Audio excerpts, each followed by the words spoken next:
Irrigation schemes zishatu ezikozwe aba Ministry y'Amizi n'Ebyobuhangwa zihirwa abahingi okurwa mu byaro bishatu ekyamweta omugombora ya Ngoma, Kabumba na Kisyama omugombora ya Nyamukana byona mu district ya Ntungamo. Wakantu teka ngo myaka ibyo tuza kuba turi umushaho magana abiri abo kugira ngo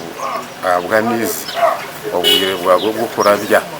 okuba buri obwire bw'umushana abo kuba harvestinga komu kwa mukaga gugura byo kwa mushantu kandi kwa mushanjo kandi hatarunjura hatabo kugira ngo tuza kuba twina mizi nguza kurabyaje gutere mwinji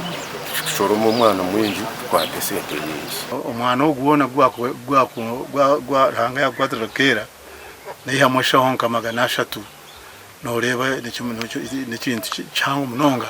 abwakiro aheri kuberi so ni namasiko muri cyo kuba nintunga sente nyinji compared n'izimbe nintunga byona nimbaza kusima ministry kana hamwe na government ya Uganda kurangu etireho empenda nungi kurangu nehereza abahingi bomwani ero kubaha irrigation ateje irrigation mu bintu byone byo kuzakoreba cyo kubanza cyabyona production y'umwani neza yiyongiri yaba mpango munonga ekindi na naba ba farmers norangu hati wale bomwana karanka tukufuturiya ukagura nko green norangu nekintu cyango echamana munonga aiza byaruga bakanyamahane RDC wantunga mwaye namasikongu irrigation scheme ezi niziza kora nk'icyo kureberaho ahabanda bahingi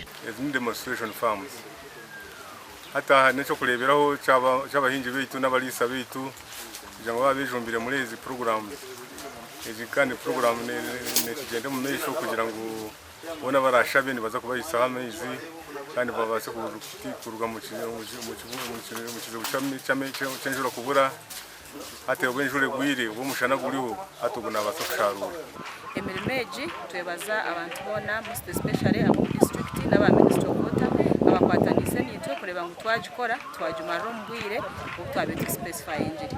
Ministry y'Amizi n'Ebyobuhangwa bakakwase mpata n'aba Nexus Green yokora irrigation schemes rukaga kinana na mushanjo kwetorori hangariona kandi ezi nizikoresa amashanyarazi gamani gizoba okusindika amizi okuzo mu Misiri okurabiro mu nkora ibeserereza spray. Adolf Ayureka, TV West.